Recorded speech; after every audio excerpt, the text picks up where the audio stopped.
Welcome in line by line. Today, again, Ezra and Manuel. We are analyzing a song by Bright Eyes called Something Wake. Ezra, why did you pick that song? This was a very important song to me. I first heard this when I was 16 or 17, and something about the singer, Connor Oberst, and this song made me feel like I could do music, where before that, I think I felt like I'm not the kind of person who could do that. This felt like an invitation. And yeah, so it's exciting to talk about it with you guys. I really like that song. 20 years in the making here. This is good. Now and again, it seems worse than it is, but mostly the view is accurate. You see your breath in the air as you climb up the stairs to that coffin you call your apartment.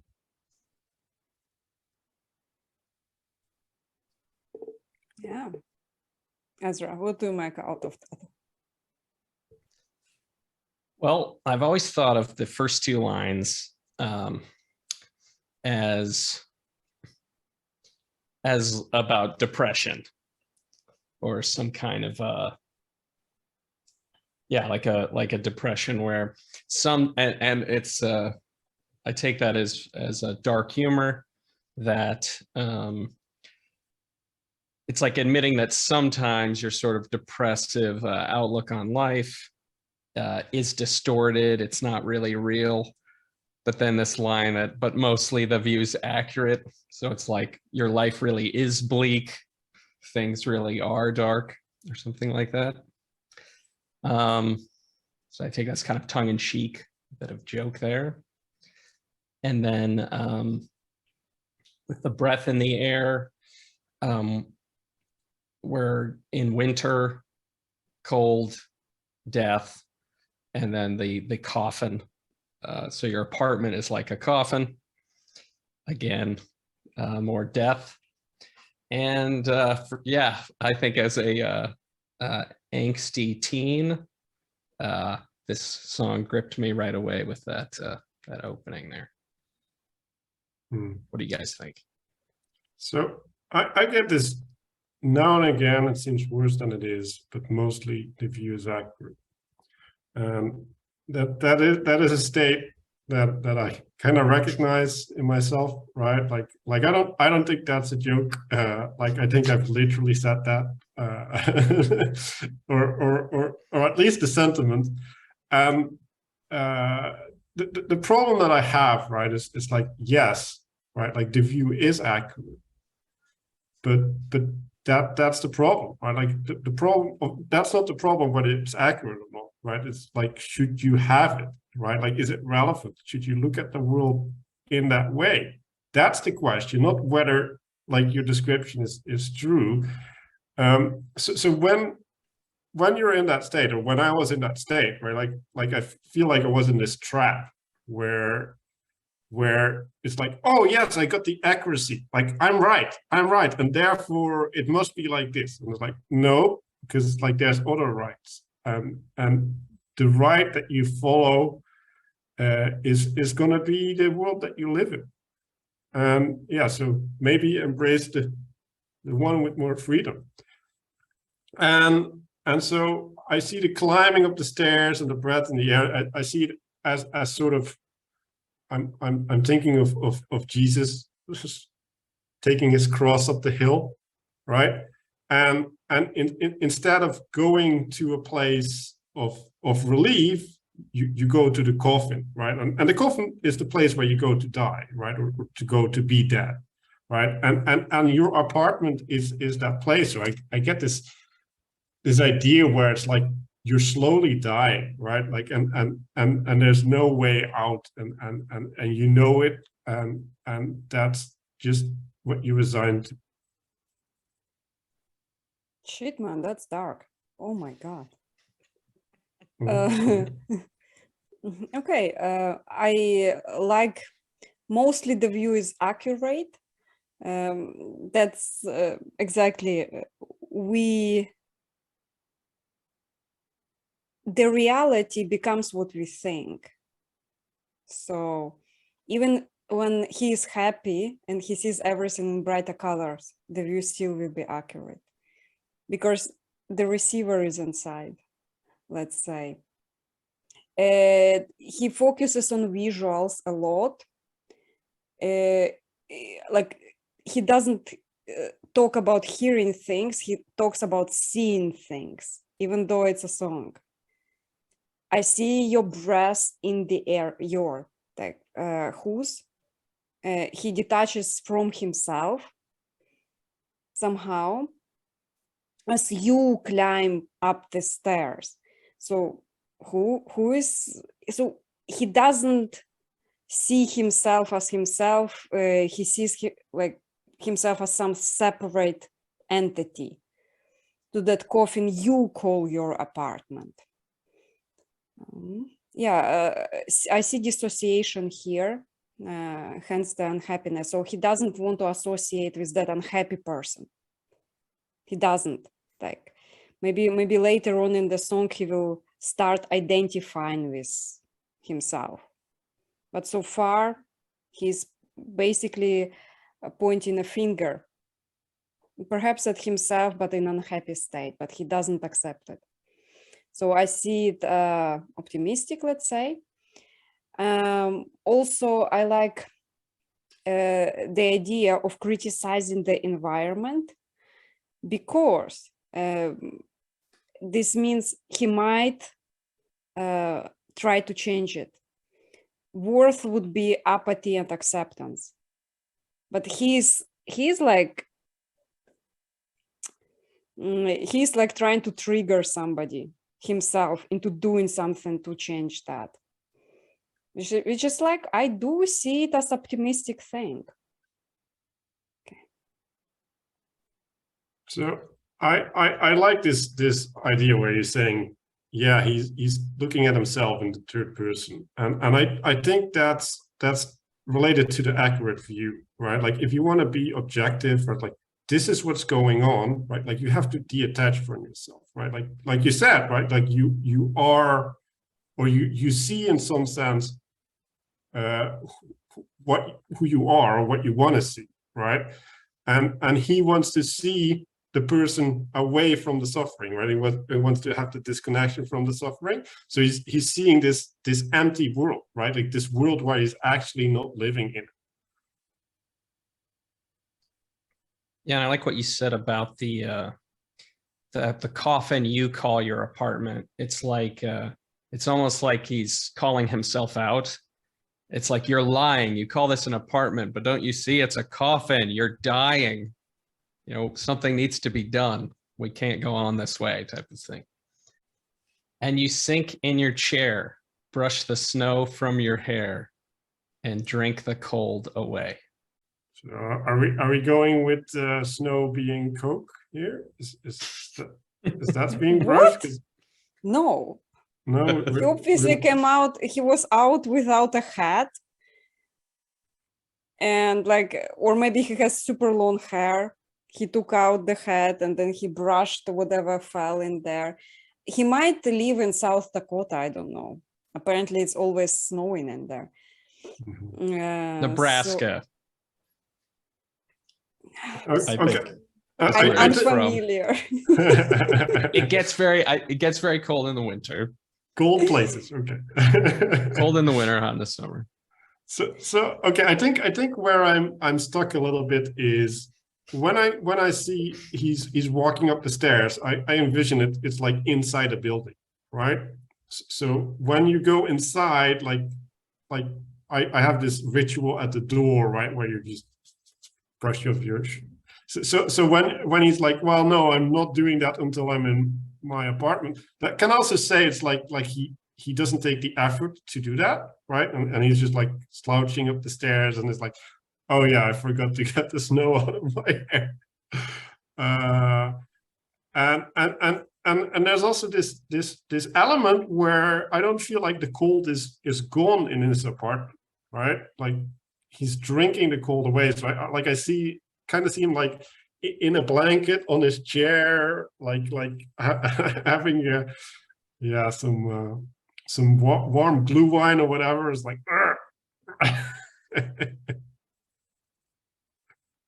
Oh yeah, that's a cold apartment. This coffin, the cold coffin. And now we're bringing in, we're drinking the cold away, which I feel like is just a doubling down of like, and you're just drinking to try to make this feeling go away. That's not really going to get you anywhere. And I think the sinking in the chair is also like being captured, right? Like you're stuck, right? Like you have your form in the chair, and like no, you can't get out of it. Like you're becoming part of it, right? And then you can imagine like the chair being a miniature coffin within the apartment. Yeah, it's like you barely have the effort to stand. You're just getting into that apartment so you can get into the chair so you can not move for the rest of the night. Yeah, I got the same sense. And again, he still points the finger at something that needs to be changed. Yeah. And you're not really sure what you're doing this for, but you need something to fill up the days. A few more hours.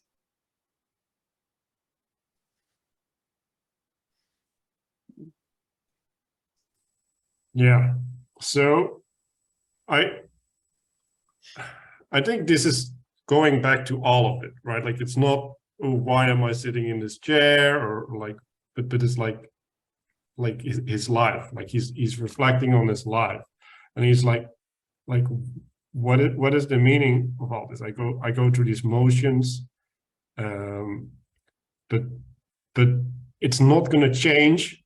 I feel shitty, and like how do I justify this, right? And it is like, okay, he has this level of acceptance, right, where he's accepting that he's alive, right? Like, so I don't think he's suicidal because he's like not even questioning, right? He just says, okay, like I have these days, I'm gonna live them, so I'm gonna have to do something during the day.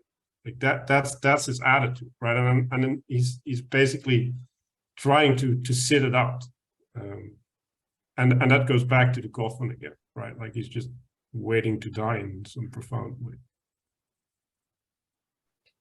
Yeah, that makes me think that the cold also calls to like numbness, like that not moving numbness. So I don't take it like it's this super bleak, like suicidal depression, like you were saying.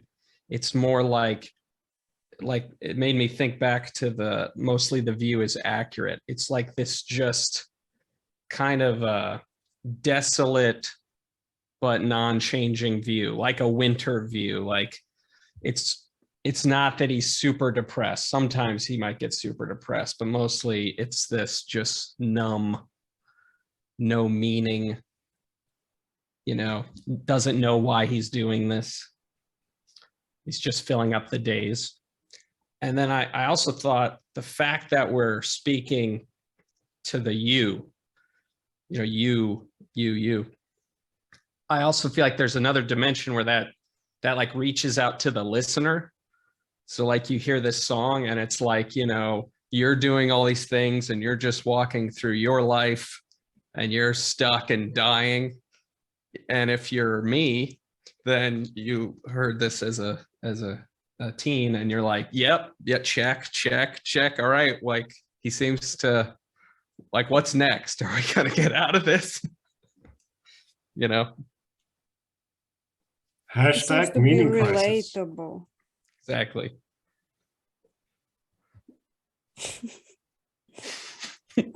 So yeah, he does tell a story here. He does tell a story. He does assumes a listener, let's say, I keep seeing those a few more hours. So he counting the time until he goes to sleep. And when he goes to sleep, so that's what he is waiting for, those a few more hours. And then I can go into blissful sleep. But he's not really sure what he's doing that for. So he's not really sad. He just lives out this routine, which has #no meaning. Then he's questioning it. And I really like, as an artist, he expressed it and he told it to somebody, which is what we are for, actually. Yeah. So I still see optimism here. So he's like, okay, it's really shit, but I don't know why. And well, at least the least I can do, I can tell it to somebody. And I will use you, so it's relatable. So, yeah. The dude There's a is kind of absolutely reaching out. outgoing. Yeah. Yeah, there's Yes, kind of reaching out exactly. there. Like you might feel the same way, right? Like I'll record this and put it on an album. So hopefully I have you, someone man. feels the same way. Yeah, and I think there's also an element where he's convincing himself that it's really happening, right? Like, is this really real? Like, is this me? Oh, like in Westworld. Is this now? Yeah, it's like, and it's like you have to look that noticing, he's noticing it for the first, maybe for the first time, or actually, you know, entering his conscious awareness here, and we're actually looking at it, and there's maybe a horror to that, but there's also this potential for something, you know, for a transformation. I can imagine that he's been doing this literally the same way for a year. Like literally having the same thought, like going off and Yeah. like, oh, damn it, I forgot the snow again. Okay. Like, Yep. I don't know. It seems like he's a doer. So I think he's just like the minion crisis only lasted that one winter. And then he like started a band. Yeah, like it lasted a month and he was like, it's enough of this shit. I'm writing about it. Yes, look at the month where snow was falling. well, let's go into the positive, I hope. There's a dream in my brain that just won't go away. It's been stuck there since it came a few nights ago. And I'm standing on a bridge in the town where I lived as a kid with my mom and my brothers. It's interesting because this is ambiguous, right? Like he says it's important, right? And I guess he's introducing his family as a signifier of the importance and a reference back to his hometown. But I don't see it yet, right? Like he didn't say anything yet. Like it's just ambiguous right now, whether it's good or bad. This makes me think about what you were saying about how he's just awaiting sleep. It's like, if I can just get to sleep. And then this seems very like, I don't know, relatable in a psychological way, that like, he just wants to get to sleep, which is almost like being dead, to just pass more time. But then when he goes to sleep, this dream comes to him from his subconscious. And it's like, this is why, like, maybe this is part of why this is happening. But I agree, we don't have that much yet. We just have that, that it's a recurring dream, which suggests that this is some psychological issue. Maybe this is the cause. But all we have is that standing on a bridge. Bridge is like he could be in between two places. It's a transitional thing. I believe he was like 19 when he wrote this. And, you know, this could be like a you know, maybe this is his first apartment outside of his parents' house type of thing. And so he's really in this period of transition from his family to whoever he's going to be as a person. But yeah. Yeah, it's like introduction into adulthood, but adulthood seems like repeating days again and again. Like I thought adulthood meant something else, but now it's just like those things. And I actually think my brother went through a similar thing. Like after he finished university, he's like, now all the jobs come at me, and like, no. When you're like in school and stuff, Mhm. and a young person, it's like there's a very clear kind of trajectory. Like, you know, I got to get to the next grade, the next grade, the next grade. And then when that's over and there's just like a world, you can be very like, well, what am I supposed to do now? Like, you know, I have and beaten you're that having to, ultimate boss, which is final exams. And what's now?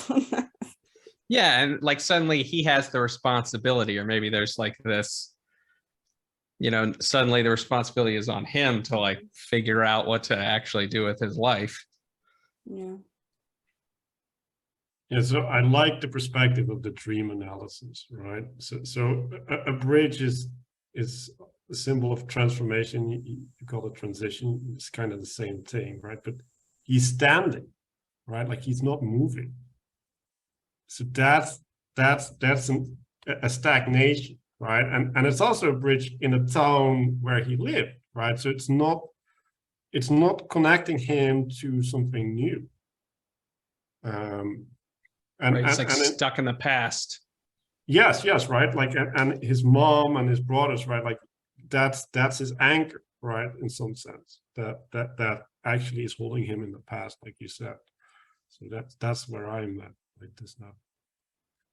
And he's a kid as well, right? So he's not even the adult that he's supposed to be.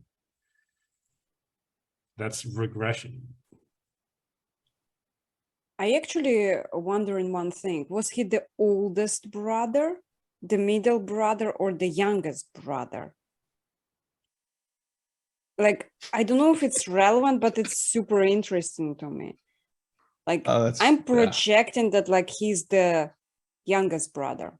That's my projection. Yeah. I'm the youngest of 3 brothers. And it's just like, yeah, no, he's the youngest. It has to be. That's why I've listened to the song for 20 years, you know. That's gotta be.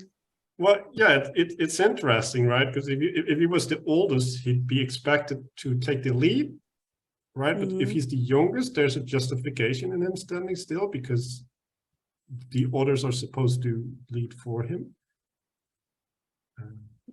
Or maybe he doesn't want to go the same way or something. Yeah. And like mom and brothers are people who show the path, but he doesn't want it. Then the bridge disappears and I'm standing on air with nothing holding me. And that makes me think of what we were saying. It's like that there's that stagnation of being standing on the bridge, not advancing. But now this sounds to me like the feeling that there is no bridge there. And perhaps that's that's like the sense of foreboding. Like in a sense, maybe that's the feeling he's avoiding by drinking the cold away each night. That's the like cold feeling of I don't know, like being afraid of falling or free fall, or just being like I don't know. But then it could also, he's standing on air, so like he is still levitated there, but there's no longer a structure holding him. Again, it makes me think that maybe he wants something different. There's not a clear path for him, or it's that meaning crisis again. It's like, I don't know how to find what I'm looking for. Yeah, so I feel like first of all, where's his family, right? Because he was standing with his family, right? So his family's like poof, also gone with the bridge, and then he's standing in the air, and what I feel like that represents is he's decontextualized, right? Like so he's not within a context, right? Like he's without relationship, he's without connection, and if you go back to the sentiment that there was at the start of the song, right? Like that's the sense that I get from him, right? Like that he doesn't have a context, right? Like he doesn't have a home, right? Like he doesn't have a place in the world, and then his family disappears, right? Which is symbolizing his previous home, right?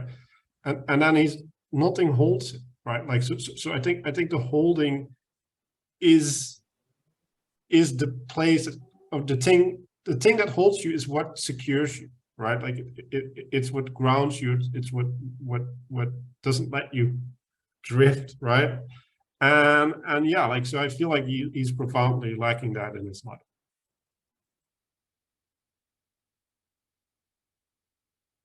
Yeah, sorry for tuning out a little bit. I checked out the Wikipedia for Conor Oberst, who wrote that song.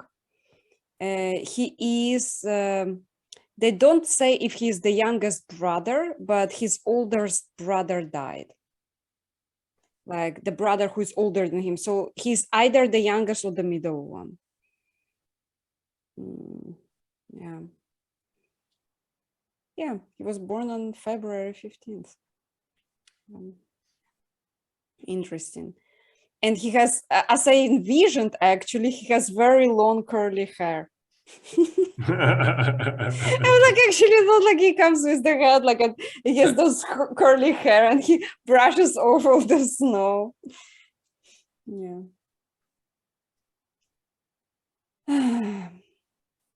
And the bridge disappears and I'm standing on air with nothing holding me.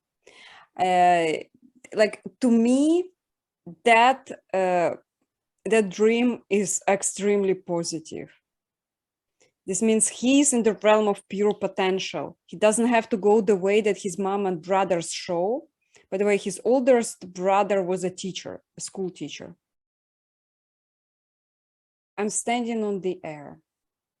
That thing is actually elevation. I project that he used to be a singer as a kid, like he used to perform a lot. And performing for others is like this elevation. You usually somewhere or on a little chair, on a little stage, somewhere above people so they can see you better. And the way what happens when he's in the dream, he's him. He doesn't say, you are standing on the air. I'm standing. I'm standing on like nothing holding me. Here is association, like he accepts himself. That's the dream that was haunting him for like few days now. He keeps thinking about it. And that dream is one of those positive, profound dreams that symbolize change. You need to change something in your life. Yeah. This makes me think too that that this is like that this dream could be about being an artist, that this is like the dream of the poet or whatever, because in a sense, maybe what that means is a bit that you need to be pure potential. You can't be like one thing that's sort of like your role, but then, you know, he's not feeling like this is a role that's supported by maybe society or family and things. It's this kind of rogue role, at least in his mind, you know. And I hung like a star, fucking glow in the dark for all those starving eyes to see, like the ones we have wished on. Yeah, super positive dream. Oh, yeah. I actually get a more negative association, right? So when I read that, right, it's like I get a lack of agency, right? I hang, right? It's like that's just like so someone put your like that, right? And then he's glowing in the dark, right? So he's not only hanging, but he's attracting attention while he's hanging, right? So it's like everybody sees him in some sense in an undressed position, right? Like his insufficiencies are there to be beheld. That's also, I think, why he's cursing, right? It's like, damn it. and then the way that people behold him are starving, right? So I think he's somewhat identifying with all the other people, right? Like they're like all in his position, right? Like wanting to get out, and they're like, oh, look at the star. Like maybe he can get me out, or like maybe he can give me some distraction, right? Like maybe I can drink one beer less and have a laugh instead. and so yeah, like there's the wish element is that is more positive from my perspective. So. And in some sense, the starving is also positive in the sense that they're starving for something, right? And like they're at least seeing somewhat of that in him. But yeah, like what are we wishing for, right? Like what is this aspect that he's embodying by hanging there that is aspired to by the others. Yeah, to me, this section is like it's kind of a clashing together of all the things that it could mean to be an artist, or that he could be aspiring to. And there's a positive and negative. And the fact, even like the way he sings this segment, it's like, in a way, it's the most angry. He like belts that, fucking glowing in the dark. But it also is like, seems to be aspiring to something. And I think that this is like the real push and pull of that. So, one of the things I hear in here is that there's this desire for fame, this quest for fame, to be the star that the starving eyes, look up to and need. And I take that like the ones we've wished on, sort of like, like we aspire, like we loved David Bowie or whatever, and now we're, aspiring to become that star that everybody looks to. But that's, I mean, like there's this kind of darkness to that, because what are all the motivations? Is this like a savior complex? Is this like a purely, does he want to be there? So I really agree with that, with like the hanging and fucking glowing in the dark. Those, it's like there's a beauty and horror like right next to each other there. I think he just really wants it. It's like, yeah. He's a bit shrew about it. He's like, I want to be a star and everybody looks at me. But he's like, but I have to be modest about it. So I will add fucking glow in the dark. Like, yes, emotionally, yeah. Really deep inside, he really wishes for it.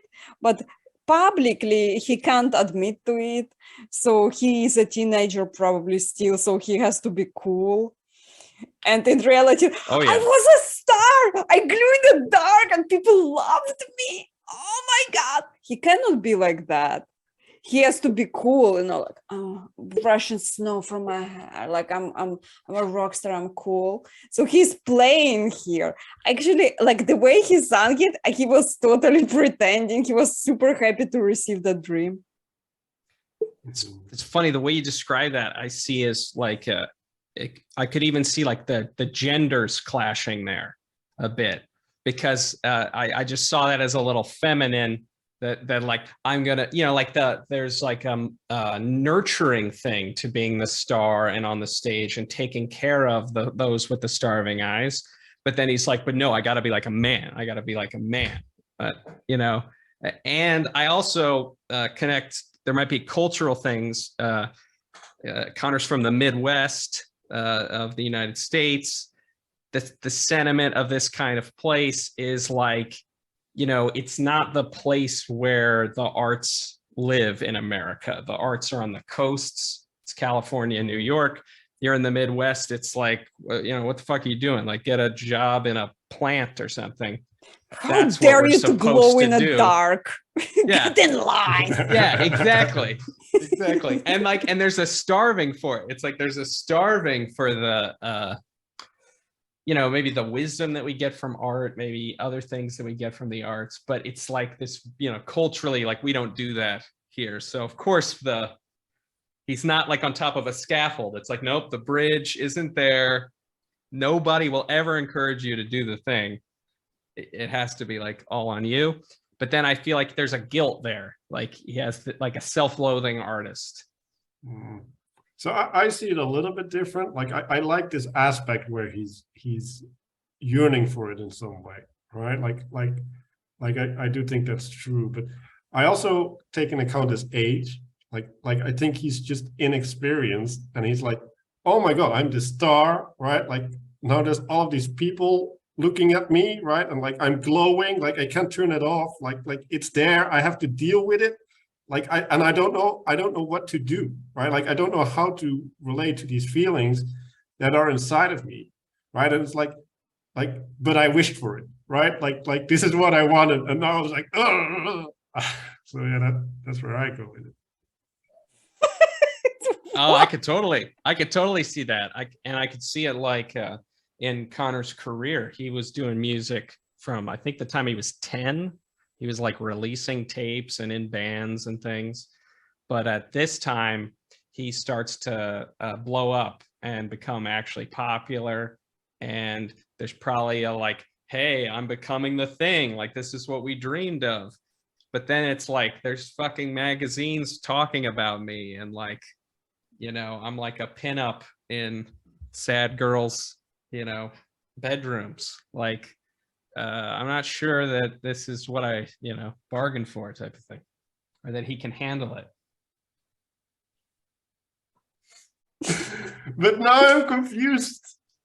Is that really you? And do these dreams have any meaning? So,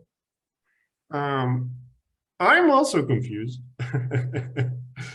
Like, because he's swapping frames. He's going back to out of the dream, reflecting on the dream. Effectively, I think he's contrasting the two worlds, right? Like one is the world of his dream, which has this positive spin to it, like you said, Nodrik, and this life that's basically going down the drain slowly. And is that really you, right? So it's like, I think that's referencing back to the coffin and his mundane life, right? Like, is this the life that I'm living? Is this the death that I'm dying? And do these dreams have any meaning? So, hallelujah, we have the word meaning. He's identified the problem. There's an element where it's like, oh, like maybe there's more. So that's really hopeful, because that he's finding a way to grasp this opportunity to lift himself up. It could not have been more clearer here, actually. I think he's bored with his life. but he remembers that he used to be a star back in the day or whatever. And now he is like, I'm gonna pursue that. He says, now I'm confused, but actually here he comes to the realization, even though he says, I'm confused, he already knows that he wants to be a singer, he wants to be a star. He's bored, he hates that apartment, and he dissociated from it. Like the way the song is written, he dissociated, like you come, you that place is coffin, and the only time he accepts himself is actually when he sees the dream of being this star who people admire. So he wakes up and he thinks about the dream few days now. I hate the current thing. I want to be a star. Even though he says he's confused, he already knows in here. He's like 100% sure. What do you think, Ezra?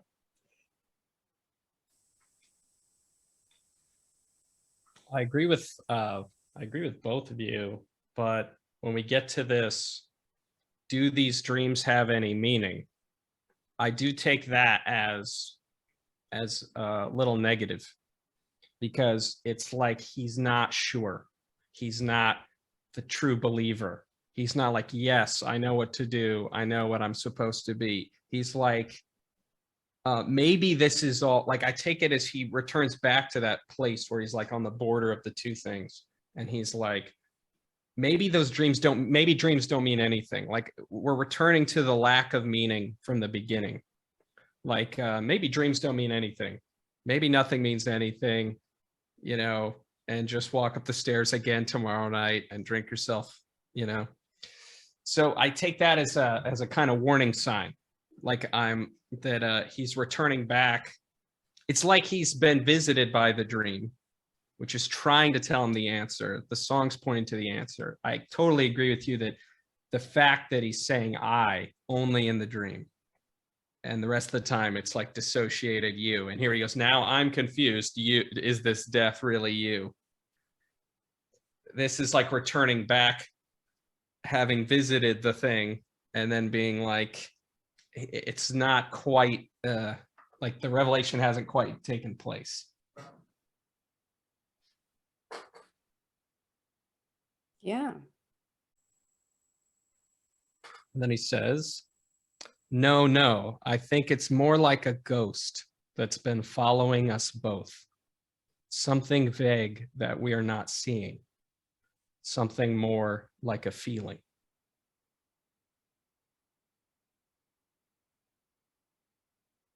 I don't know. I Yeah. think it's just could not be clearer. He is like, he returns to the guy who's depressed, plus him, the artist. And there is this ghost of the idea of being a star. And he has this feeling, I think it's like one of his first songs maybe to come out. It's a song about following your dreams instead of living the boring routine. What do you think? Well, so I like this I-you distinction a lot more, because he's playing with it now. Like I really like this, right? So in the last bit he says, I'm confused, right? So the I that is confused is coming out of the dream, right? And is that really you, which is referencing this detached self, right? So he's making this distinction between himself. And then he starts saying, that's been following us both, right? The ghost that's been following us both, right? So he's now identifying as the union between the I and the you, right? Like, so that implies an acceptance of both truths, right? And the ghost thing, that's referencing back to this not full embrace of the revelation effect, right? Like there's this ephemeral nature to this dream that he can't truly believe. No, in some sense he can't truly see, right? Like there's a detachment that's still there. Well, and he's even saying that, right? Something fake that we're not seeing, something more like feeling, right? So I imagine that the feeling is like a pull. It's pulling him towards something and out of his apathy. That's maybe the most important thing, right? Like it's like, okay, this life that I'm living, it's not good enough. I'm going to find something more. Yeah, it's like now I'm taking it like it's like this guy has the entire meaning crisis going on inside of him. And with his rational scientific mind, which is the dissociated one that looks and analyzes things for their accuracy, with that mind, he thinks one thing, and then with in his body, like everything in the dream is where we get the embedded, enacted, extended, embodied truths of the society, the people, him and his role, like, and how it feels, and then we're even going to end with it's something more like a feeling. I take that as like his sort of embodied self, which is when he's like the I. And then he's like trying to make sense of these two things, which it's like he perceives them as opposites. He's not sure if dreams have any meaning when he's in his like science brain. You know, a lot of people believe that dreams have no meaning, and, you know, as if they had nothing to do with your psychology or whatever. I think he has this like cynical side.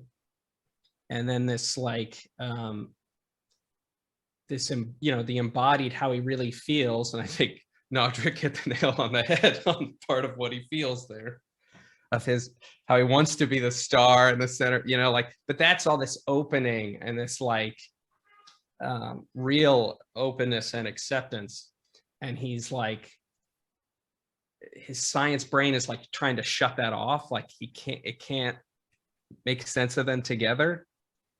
And then it's like, this is all he can come to is to point to the third thing. The fact that it's the ghost makes you think of like the Trinity. It's like the Holy Ghost here. He's like trying to point to this ephemeral thing that somehow mediates between the two things, the embodied, you know, Christ and whatever, and like his higher God brain or something.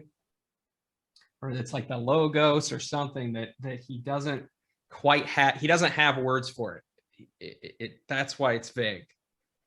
He can't put it in words. And I think, you know, this is why this is like one of my favorite songs, maybe my favorite song, is because I feel like we're pointing to the thing.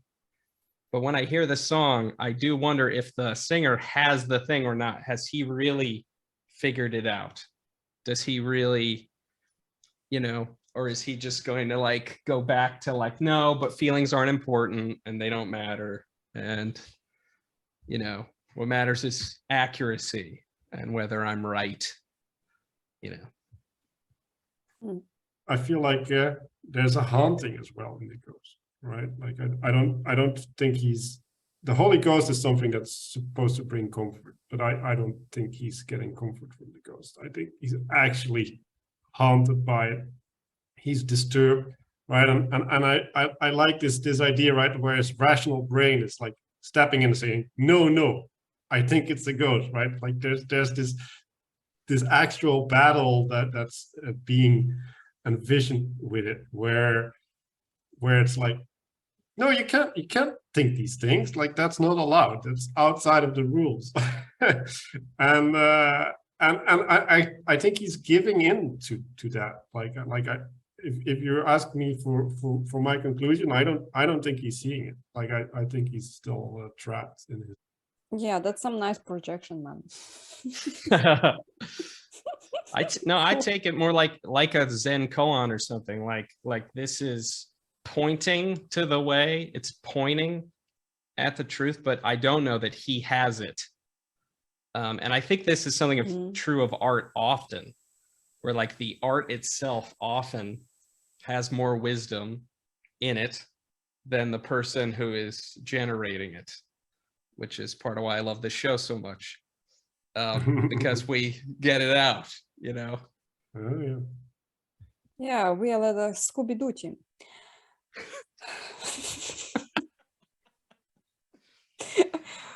And the real problem was he wanted to be a star all along. Yeah, so I think there's an element where when you're in the struggle, right? Like you can't look at yourself, right? Like he's trying to look at himself, but he's like making a really mess out of looking at himself, right? And so like I think there's a profound truth in when like you can look at Peterson or Fufeki, right? Like these are people that actually struggle with ideas and they're stuck, right? Like they're stuck at a place, like they can't get over it, right? But the fact that they're stuck allows other people to perceive them and where they're stuck, and the other people are sometimes able to get the insight as a consequence of their struggle. So I think there's something really wonderful in that relationship, but it's also really sad, right? That the person who's lifting it up, right? Like who's putting all the work is not getting the fruit of their labor. I really love the fact that we can project our issues onto that. It's like I really do. It's like ultimate Rorschach test. Okay, Ezra, did you learn anything new after analyzing that song? Oh, many things. Yeah, I don't even think I had this whole that it's the I, you, that it's all within one person, and how, you know, so many things.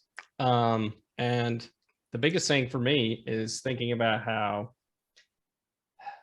to me, the song still points toward a kind of an answer or faith or something, because it's like, you know, where's the dream coming from? Why is the dream visiting you and trying to tell you, you know? And then the ghost, he might perceive the horror, he's haunted, but it points to me, it points towards the awe, and that's why I'm following the song almost like the dream. Yeah, so for me, I'm just thinking, right? We did a dream analysis on the dream, and I don't think he did that. Maybe he did, but I don't know. Like I'm skeptical, right? So it's in some sense, I imagine, right, like that he just had this experience, right, literally, and he's just writing it down, but he doesn't know what he's writing down in some profound sense, and then when you look deeper into it, right, you can see the truth, right? You can see why it's capturing him, right? You can see the struggle, and I think from my perspective, I feel like he's at the edge of his thinking, and he's giving this package to us, and we're like, oh yeah, I can see that, and then you get this thing, right? Like when someone says, oh yeah, but like if you look at it this way, and then it's like the flowers open again, right? Like there's this whole new world that just appears. Yeah. Well, as for me, the entire song cleared up somehow. I understood him, I understood his way of thinking and seeing things, and the desires, and I'm really happy he became a famous singer after that. Yeah, again, Ezra Manuel, thank you for analyzing the song today. Everybody, please check out Ezra's and Manuel's YouTube channels. Ezra is a musician, Manuel is a podcaster. Give them a follow. And gratitude to our sponsor, Free Time. Yay. And bye.